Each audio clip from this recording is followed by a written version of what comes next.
வணக்கம் மக்களே. இந்த வீடியோவில் நம்ம எதை பற்றி பார்க்க போகிறோம் அப்படின்னா, இப்போ இருக்கிற சூழ்நிலையில் போர் சூழலில் நம்ம எந்த பங்குகளை வாங்கலாம், எந்த பங்குகளை வாங்கக்கூடாது அப்படிங்கிறது தான் பார்க்க போகிறோம்.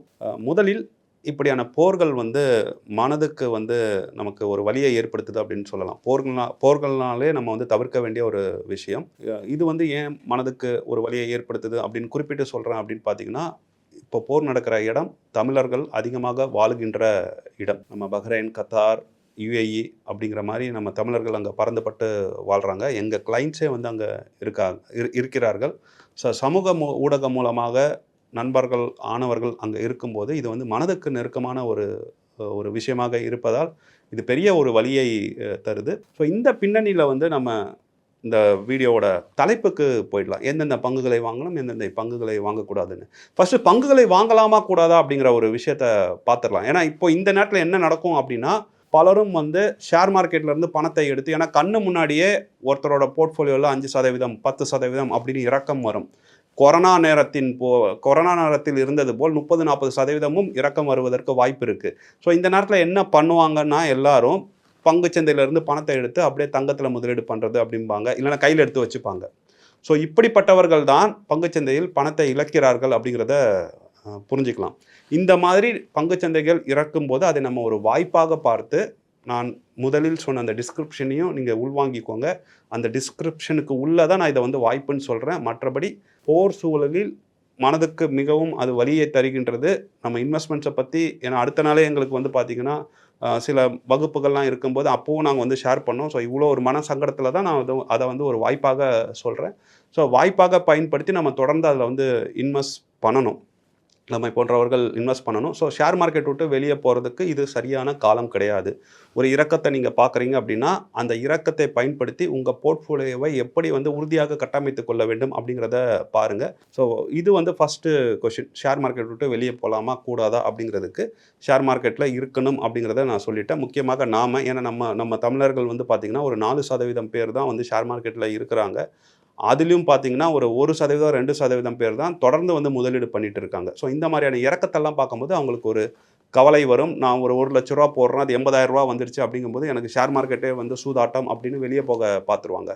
ஸோ அவர்களுக்காக சொல்கிறேன், தயவு செஞ்சு இந்த நேரத்தில் ஷேர் மார்க்கெட் விட்டு வெளியே போகாதீங்க.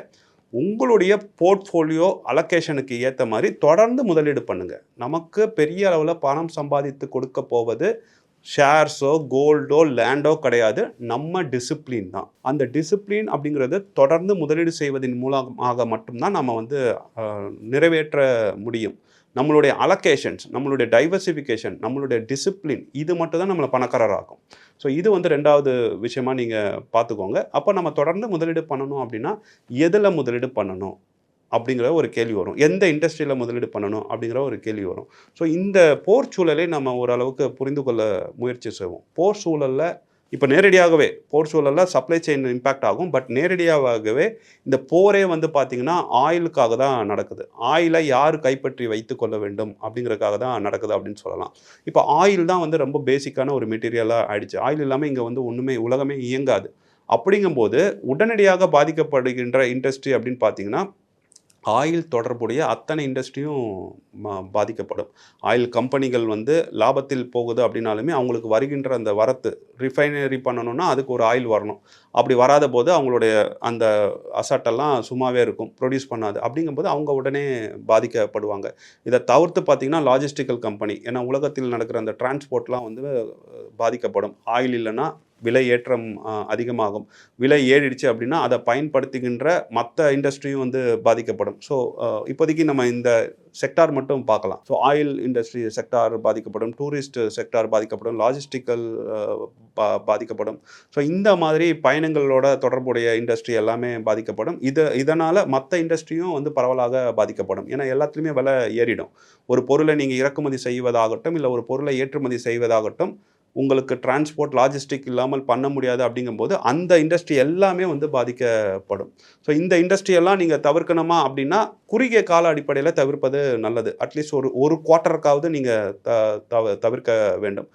எதெல்லாம் வந்து வெளிநாடுகளுடன் தொடர்பில் இருக்காங்களோ, எக்ஸ்போர்ட் பிஸ்னஸில் இருக்காங்களோ, அவங்களும் வந்து இங்கே பாதிக்கப்படுவார்கள். ஏன்னா உங்களால் பொருளை அனுப்ப முடியாது. நீங்கள் வெளிநாட்டுக்கே பொருளை அனுப்ப முடியலன்னா இவங்க எப்படி ரெவன்யூ காட்டுவாங்க? அந்த ரெவன்யூலேருந்து எப்படி உங்களுக்கு ஏர்னிங்ஸ் காட்டுவாங்க? ஸோ இந்த மாதிரி எக்ஸ்போர்ட் டிபெண்ட்டாக இருக்கிறவங்க இவர்கள் எல்லாமே பாதிக்கப்படுவார்கள் அப்படின்னு சொல்லலாம். ஸோ இந்த மாதிரி இண்டஸ்ட்ரி எல்லாமே நீங்கள் தவிர்க்கணும். நான் மீண்டும் வேணால் வரிசைப்படுத்துகிறேன்.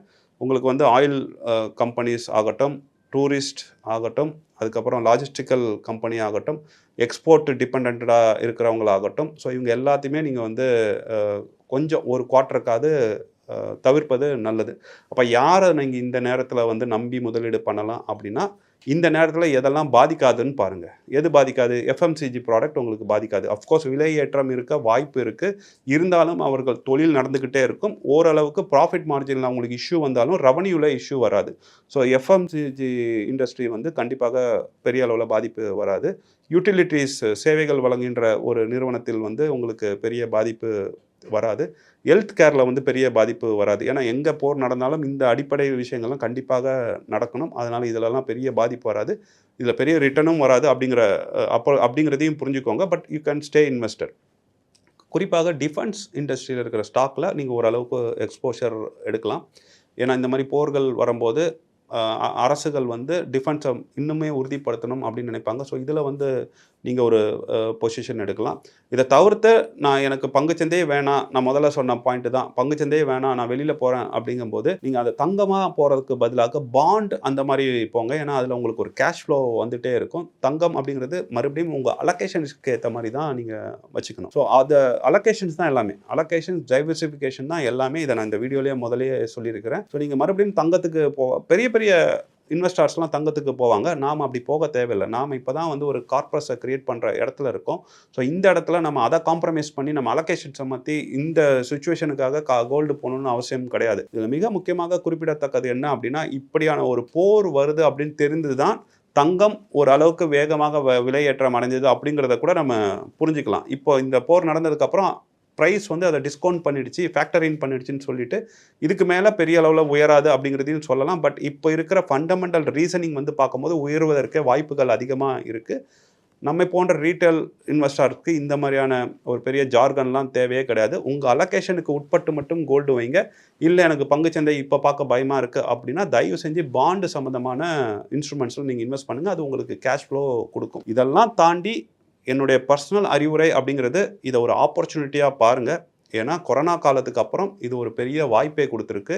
நம்ம ஊரில் பலரும் வந்து கொரோனா காலத்துக்கு அப்புறம் தான் ஷேர் மார்க்கெட்டுக்கே வந்திருக்காங்க. ஸோ அவர்களுக்கெல்லாம் இது ஒரு முதல் வாய்ப்புன்னு நான் சொல்லுவேன். அதனால் ஸ்டே இன்வெஸ்டட், ஸ்டே டிசிப்ளின், தொடர்ந்து வளர்வோம். நன்றி. மேலும் ஈடி தமிழ் சேனல்ல வரப்போகும் பிசினஸ் மற்றும் அது ரிலேட்டடான வீடியோவை பார்க்க உடனே கீழே இருக்க சப்ஸ்கிரைப் பட்டனை கிளிக் பண்ணுங்க.